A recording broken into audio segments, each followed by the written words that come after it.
I want to thank you for being here, and thank you for being a part of Discover Church. I think we thank you every week for being here and for choosing to worship with us, but sometimes I fail to actually thank you for being a part of this family, because this is a family that you choose. You know, you're stuck with your real family. Sometimes that feels worse than others, but you know, you're just dealt the family that you're dealt. And you love them regardless of whatever. You go through that and you love them anyway. But you chose to be a part of this family. And I thank you for choosing us. I thank you for choosing to be a part of my family and a part of everyone's family here. We're a little different in that we don't really take memberships. We have people ask us all the time, how do I become a member of this church? And I look at them and generally say, well, you already are. You're here, so you're a member. And we just welcome everybody into the family, and we're so glad that you're a part, that you chose to be a part of this family. And I want to talk to you for just a few minutes this morning about this family, about this church, Discover Church. Discover Church is not a building. It's not the old award design building or belt buckle factory. This is just a place that houses us. And what this is just our building, and sometimes it's hot. And I apologize for that. But at least we're dry. When we first started, there was a waterfall in the foyer, and that was pretty. But at least we're dry now. We just happen to be a little stuffy this morning. But this is just a shell. This is just a building. This is not the church. You are Discover Church. You make up Discover Church. It's you. It's not this building. Thank goodness, because this building needs some stuff. And I'm glad that this is not the actual church, but that it's you. And you are perfect. Did you know that? You are perfect. Regardless of what your wife says, husbands, you're perfect. God made you the way that you are, and He has desires for you, and He has plans for you, and you are perfect. Wives, you are also perfect, even when you first wake up in the morning. You know what I'm talking about. You're perfect. God made you that way, and CoverGirl improved upon it. But you were made perfect. You were made that way, and God loves you that way, and we love you that way because you are a part of our family. About 10 years ago, I'm going to tell a story that I rarely get to tell. Chad's the one that usually gets to tell this story, so you're going to hear it from the passenger side this time. But about 10 years ago, I was sitting in my office in Moore. I was a youth pastor in Moore, had been there for almost 10 years, and I was perfectly happy with my life. Things were going well. I was in the groove. I showed up when I wanted to, did my thing, and left. I mean, I had a nice situation working out for myself. Very little responsibilities. I just had to keep up with some teenagers, and that was it. And things were good for me. But as I was praying in my office there for a few months, God just began to just start revealing things into my life, and started to put these thoughts in my head, and I began to dwell on those and go. And I didn't know what was taking place, but I just knew that something was happening in my life. Something was changing. I had intended to be a youth pastor for the rest of my life. It's a great gig, and I wanted to stay there. That's what I had planned to do forever, and I planned to stay right there. I'm a creature of habit. I just recently moved down here. I lived in the same house that I lived in right after Shallon and I got married. We lived there for like 18 years in the same place. I don't move. I accumulated a lot of stuff in that 18 years, but I'm a creature of habit, and once I get in a zone, I like to stay there.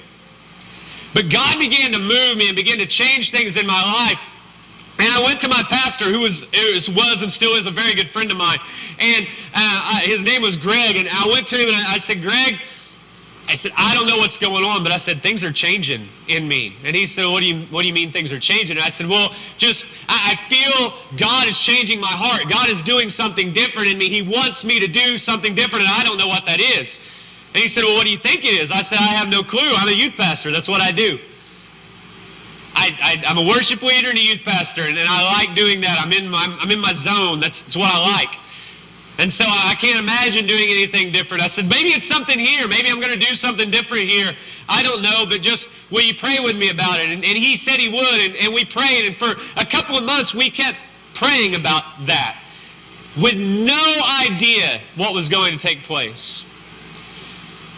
At the time, Chad and I were doing some side stuff, trying to make a little money on extra money on the side. And at that time, which is nothing like it is now, at that time, horses were real popular, and the horse market was unbelievably good. And you could buy a horse at an auction and ride it for, a few days or a few weeks, and then you could turn around and double your money on that horse. And so Chad and I, we like to ride. It was a great thing for us. And so we took this hobby and we turned it into a moneymaker. And so 2 nights a week we were going to horse auctions, and we were selling horses, and we were wheeling and dealing, and it was fun and it was great, and we were making money. And one day as we were going to Sulphur, and we're driving down Highway 39. I can take you to the curve if you'd like sometime, but it's just as you're coming around and you start heading south and you turn back like you're going to Asher there. It was at that curve.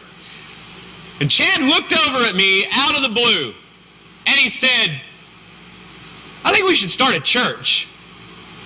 And I looked at him and I was like, you are crazy. And I looked at him and I was just fixing to say, good luck with that. And something clicked in me. And if I've ever heard God before, it was at that moment. And God said, that's it. That's what you're supposed to do. And so I turned to him to say, good luck with that. And I said, yeah. That's a great idea. We should do that. I feel God's been calling me to do that. That's what. And so I just start rambling at the mouth, and I'm thinking, I don't mean any of this. This is not what I'm trying to say. But in a split second before we hit Asher, we had decided that we were starting a church. And God had been working in both of our lives separately and had just brought us to that moment. And for the next few weeks, we would get together and we would talk about what God was laying on our heart and what this church was supposed to be and what He was calling us to do and where we were supposed to start this church. I was from Moore. I was up that way. We had friends down here because we rode horses at the Roundup Club. So I had a few select friends that were down this way, but that's all I knew about this place. And it just, God showed us that this is where we were supposed to put a church. And so we sat down in his living room one day and we began to name off all the churches that are in this area. And we named them off. We're like, that's a good church. Oh, that's a good church. And we began to find out there's a stinking church on every corner in Noble. And we have this lame brain idea to start another one. And so we prayed on that, and God spoke to us individually. And this is what He said. He said, I want you to start a church that will reach people that the other churches either can't or won't reach. Just be a church that'll reach what the other people can't or won't. And so we came back and we talked about that. And we began to try to figure out how we were going to do church differently. Not because our way was better, just because that's the way we were called to do it. Because if we were going to do church the same as First Assembly and Pastor Steve Lance, who's a great man of God and has a great church, if we were going to just do another church like that, why in the world would we not just join forces and do the same thing together at the same place? And so we decided how we were going to be different from him. To take the good things that they do and do that, and then take the things that we think we can do well and add it to those. And we just began to develop all of that. And then we got to take those things out of church that bugged us, that we didn't like as youth pastors. We began to take that out. And we decided we were basically just going to keep being youth pastors, but we were going to do it in this room with a bunch of adults. We might cut out the games. I don't know. One of these days we might do a pie in the face game. But right now we haven't done those type of things. But for everything else, we basically just decided we were just going to try to be different. And we tried to figure out what those different things were going to be. And so as we worked on all of that, we came up with what our mission was going to be. And we needed to make it clear and concise of what, in just a few words, our church was meant to do. What Discover Church, this group of people, this ragtag bunch of people that no other church wanted, that group of people, when we got all those people together and when we were a family, what we were going to do to change this community. And this is what came out of that. We believe that God called us as a church to invest in people and invite them to discover Christ. To invest in people and invite them to discover Christ.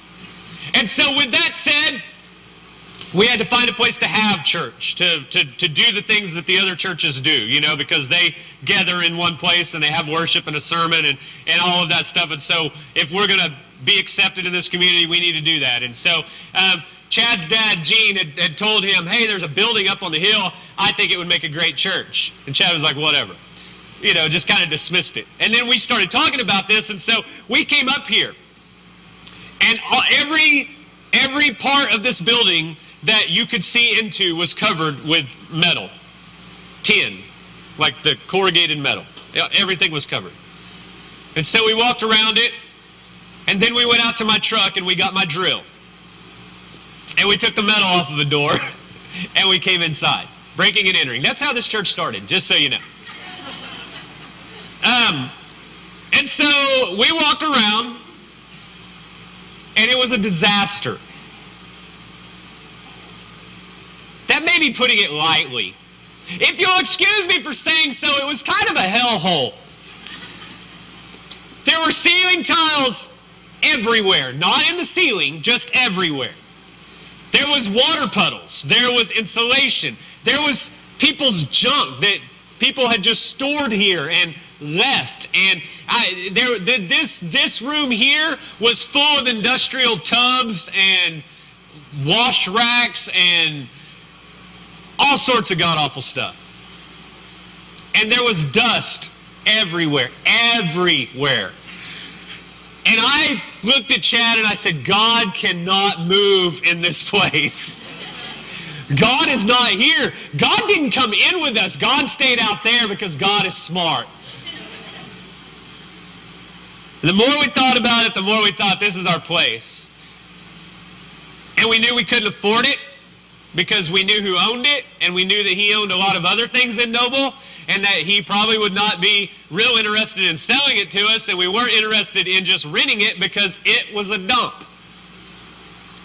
So we came up with this plan, and we called this guy, who we were told would not deal with us and would not like us because we were wanting to put a church in it, that he would have nothing to do with that. We called him up. He was the friendliest guy we'd ever talked to.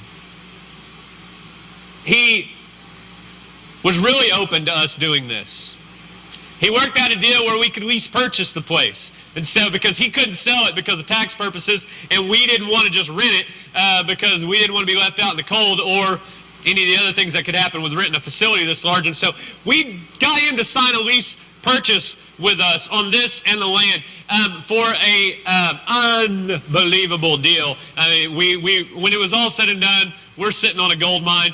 And then at the end of all of that discussion, we went to him and said, we appreciate this deal that you've worked with us, but what happens, if you, aren't around anymore? Are you still going to honor this? Is your family going to honor this deal? Because he's kind of getting up in years, And we said, we would like, possibly, if you could, that we'll pay for it until such a time as you and your wife pass away. And then if that happens, how about we just sign a deal where the building's ours free and clear at that point? And he said, yes. That's when I knew it was God. So in our lease, there's a death clause that we, happily refer to it as. And this place would be ours in the unfortunate time that ever happens, I hope it doesn't. I hope we pay it off and this man lives to be 180. I really hope that, because he's a good guy and he's helped us out tremendously. But just as we went through that process, things began to happen where God showed us this was supposed to be. This is what we're doing. And so we rounded up all of the friends that we could, and that amounted to about 30 people. That's all that we had at the time. And we gathered about 30 people together, and we called them our core group, and many of them are still here. Many of them are here this morning. And those are the people we began to meet in right outside, just as you come in that room. There used to be a wall. The cafe wasn't there. It was a little room, and we had a big screen TV, and the nursery was in our offices, and we began to meet in there, 30 of us. And that's where this church started at. And we began to invest in people. We began to invest in those people. And we began to get involved in the community because we wanted this church to be very involved in the community. So Rose Rock was coming up. We got involved. If you've ever been to Rose Rock, you've seen us there. Many of you have worked Rose Rock with us. It's a pain. And it's hot. And it's a lot of work. But every year, we have families that become a part of our family because of our presence there at Rose Rock, and they see us in the community. And we began to get involved in everything that we could inside the community, all to begin investing in people's lives. Saying all that to say this: we cannot stop investing in people. If you'll notice, we don't have a lot of outreaches in this church. We don't have food pantries and clothing closets and, meals for the homeless. And we don't do a lot of that in this facility. There's a reason for that. Because it's really easy for this facility to be seen as the church. And it's really easy for us as members of the real church, what actually is the church, to sit back and say, oh, the church will do that. And the church will handle that. And the church will invest in people for me. And that's not what we want to be. And so we encourage people to invest on their own. And we could go around the room and I can begin to point out people, and I'm not going to do that because I'll miss people. But I can go around the room and I can talk about people who are investing in this community. Maybe not under the umbrella of I'm doing this because I'm Discover Church, but as a member of Discover Church, they are reaching this community and investing in this community. Through working with ball teams, through being a part of Bear Down and feeding football teams, through having individual nonprofits that help people in this community. We have a church of people that it's not that our church doesn't reach out. Our church doesn't reach out in a traditional way. And people come to me all the time and say, I think our church should do this. And many of you have heard me say, probably to your face, if not, you overheard the conversation, but somebody will come to me and say, I think the church should do this. And I say, I do too. When are you starting? When are you going to do it? Because here's the reason. If you want a food pantry, I think it's terrific. It's not my passion. I'm not passionate about that. And so I'm going to be a failure at that. I'm not going to do that well. It's not going to be something that I do. But if God put that on your heart, obviously, He's wanting you to do something. And so this church exists, this building, this facility, this family that we have, it exists to empower you to invest in people. This building cannot invest in people. It's an inanimate object. It has nothing to give. Trust me, this building has nothing to give. It's not going to give you anything. But you look in these chairs, there are people sitting in these chairs that are a part of this family that will give you the shirt off of their back. There are people sitting in these chairs that I know beyond a shadow of a doubt that not because I'm a pastor, but because I'm a part of their family, that I can call on them at any moment and they will be there. I've joked with Chad several times. I've said to him, if I ever get in trouble, I know there's 3 or 4 guys at the church that I can call. They take care of it. I don't have to worry about ever fighting. I've got guys that would do it for me. I'd have to counsel them through it, and ask for forgiveness and all that stuff. But I don't have to walk around in fear of anything, because I know there's guys here that would die for me, not because I'm a pastor, but because I'm their friend, and because they know I would stand in the same place for them. There are ladies in this place that I know would do anything for my family. There are ladies in this place that I know would do anything for your family. For your family. Even if this is your first time here, there are people in this place that would do anything for you because they love you and because they want to invest in your life. That's what being a part of Discover Church is. When we wrap it all up into a big ball and you dissect it all, when it gets down to it, we're a group of people that are willing to invest in each other. And it's not about how pretty our building is, and it's not about how great of a youth ministry we have, or how great of a kids ministry we have, or how loud or quiet the music is. It's not about any of that. It's about you. It's not about me. I'm no superstar. I'm not even that great at what I do. But it's about you. God has brought you here for a purpose, to invest in people's lives. I want to read you a couple of scriptures, and then I'm going to get you out of here and let you go to your car where the air conditioner works. Matthew 28, verse 19. This is Jesus. After he was resurrected, he came back. He's talking to the disciples. These are his final instructions before leaving this earth. This is what Jesus said. He said, "Therefore go and make disciples of all the nations, baptizing them in the name of the Father, and the Son, and the Holy Spirit. And teach," listen to this, "teach these new disciples to obey all the commands I have given you." And lo, I'm with you. Be sure of this, I'm with you always, even to the end of the age. Teach these new disciples to obey all the commands I have given you. To teach, to invest, to pour into somebody.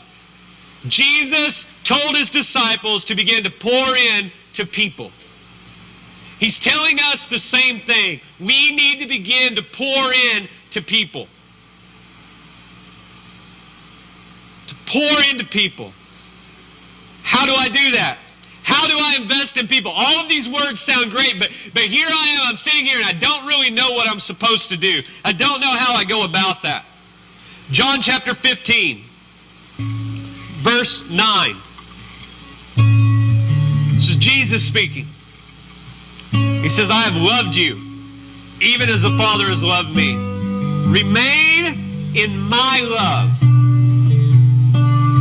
And when you obey me, you remain in my love." The first thing you need to do if you're going to invest in people is you need to do the thing that's the hardest thing for us to do. And it's obey. It's obey. That's a tough one. I don't like to be told what to do. I like to do my own thing. Jesus told us what to do. He says, "I've loved you, so remain in my love." That's the first thing he says. Remain there. And when you obey me, you will remain there. Just as I obey my Father and remain in his love. "And I have told you this, so that you will be filled with my joy." With obedience comes joy. With obedience comes happiness. Yes, your joy will overflow. Verse 12, "I command you to love each other." Listen to this one. I command you to love each other. He didn't say, "Steve, it would probably be best. It would probably be better for you if you loved Steve. If you just loved him, accepted him for how he is, and you just loved him. It would be better for you. I suggest strongly that you do that." That's not what he said. He didn't even say it would be in your best interest, or "I would like for you to," or "if you want to please me, do it." He didn't say any of that. What he said was, "I command you. I command you to love each other."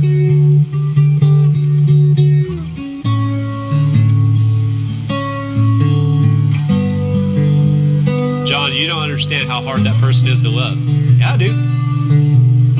Yeah, I do. I struggle with it the same way you do. I understand. Some people are hard to love.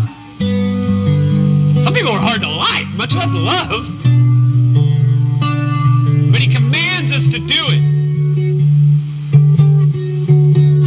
How are we able to do that? Through obeying.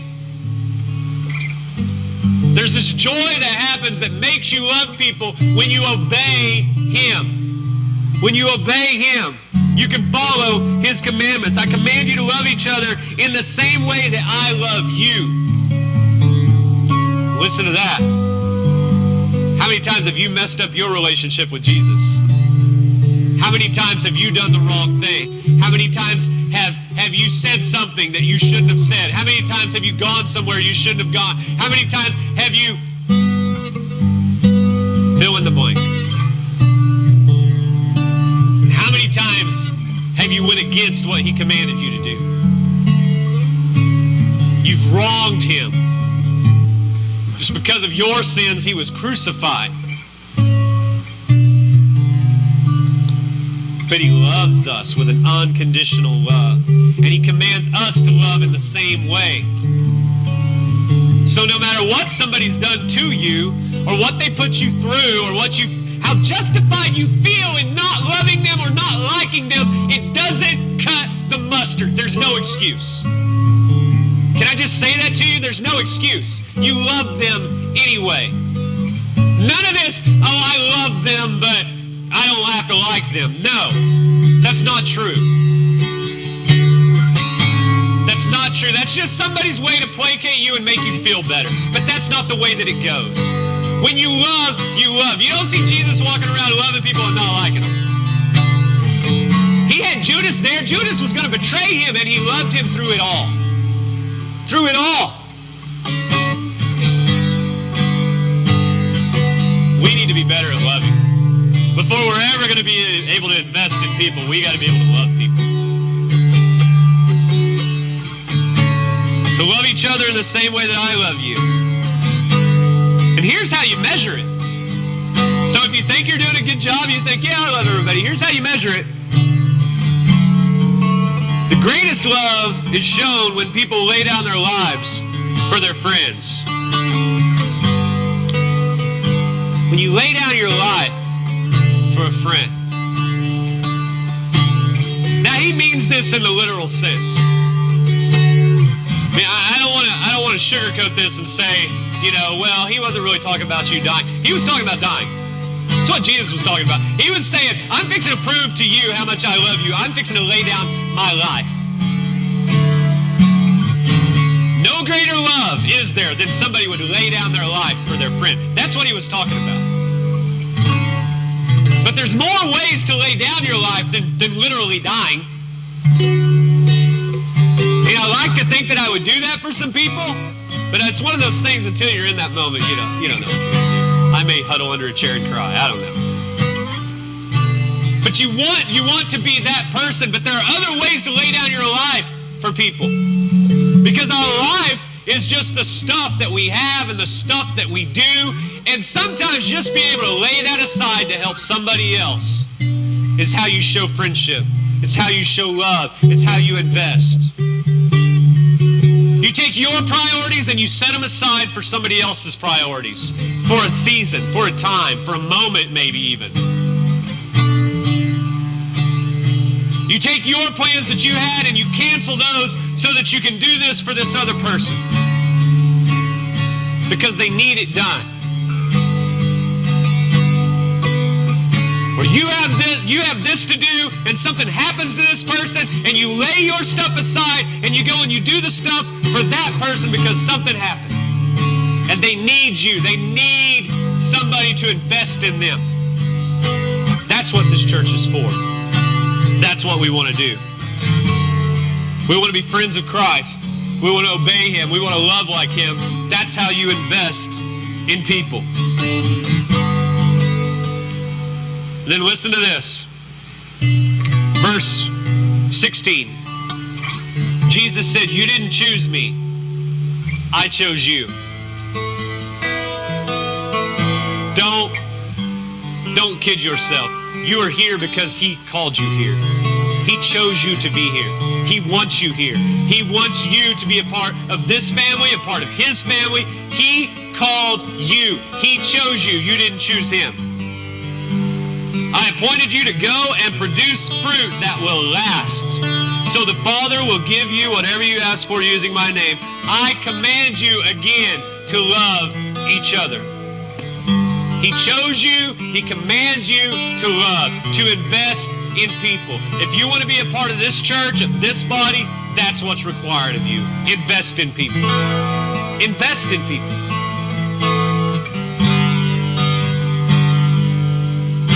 However you can do it, begin to invest in people.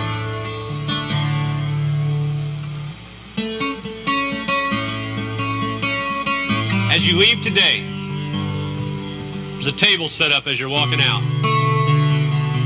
Albro went to a lot of trouble and set up a really nice display out there.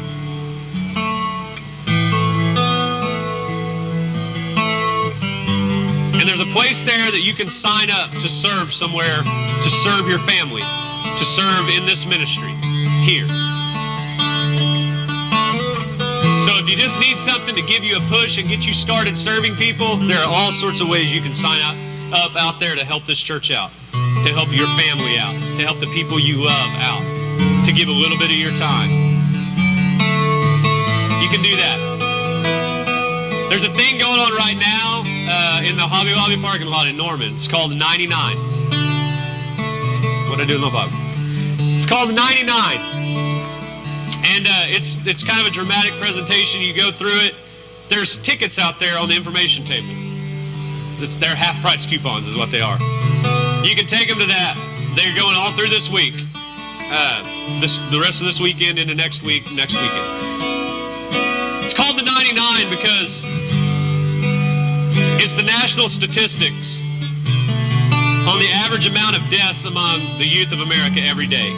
Every day, 99 young people die. 31 die in car accidents today. 16 will die in homicides today. And 12 will commit suicide today. 12 young people. That's why I like to be the youth pastor. Because I found it my goal to stop some of that. All of those, the reason that they do those statistics is because all of those are choices that those teenagers made at some point in their life. They're choices. Was it 12 or was it 19? 12. 12 chose just to end it. I want to ask you a tough question. Who is investing in their life?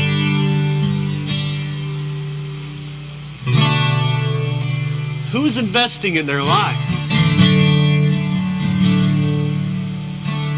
Not saying that every young person that takes their own life didn't have somebody that loved them or somebody that cared for them. That's not what I'm saying, because I know that happens.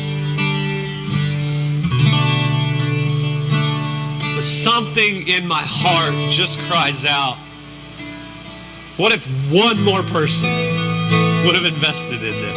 What if one more person would have just said, you know, I love you, and I'm willing to lay down what I'm doing and just spend some time with you. You look like you could use a friend. You look like you need somebody to talk to. I'm here for you. If we're not doing those type of things, everything we're doing here is crazy. Just be honest with you, all of this is nuts if we're not doing that. You can read your own Bible. Good grief, it's on your phone now. It's with you all the time. You can read your own Bible. There's great preachers on TV that you can watch that are way better than me anyway.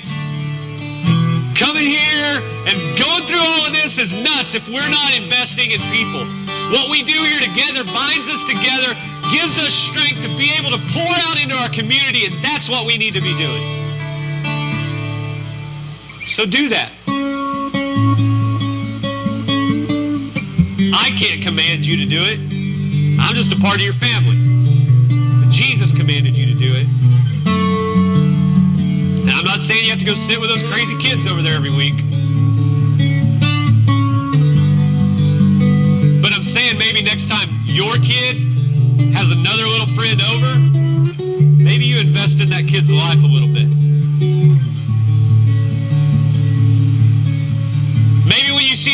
person at work that's sitting in their cubicle and looks like they've been crying, as uncomfortable as it is, maybe you go up to them and say, is everything okay? Is there anything I can do for you? Or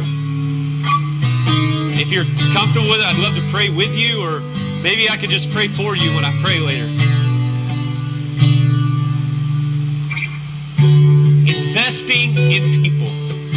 That's how you change lives. That's how you produce fruit. That's how things change. That's how this church grows. That's how it becomes more impactful on this community. And you know what? If we stay the same size we are right now forever, but we can show that we're changing people's lives in this community, I'm fine with that too. But if we stay the same size that we are forever and nothing's changing out there, this is pointless.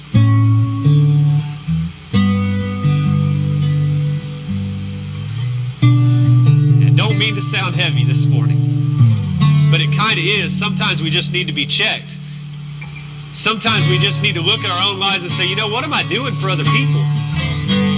And maybe you'll say, what am I doing for other people? And you'll fill out papers full of stuff that you're doing, that you're investing in people's lives. I'd say, great, keep going.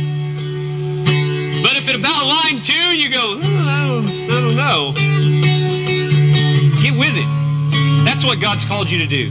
Invest in people's lives. That's what He's called this church to do.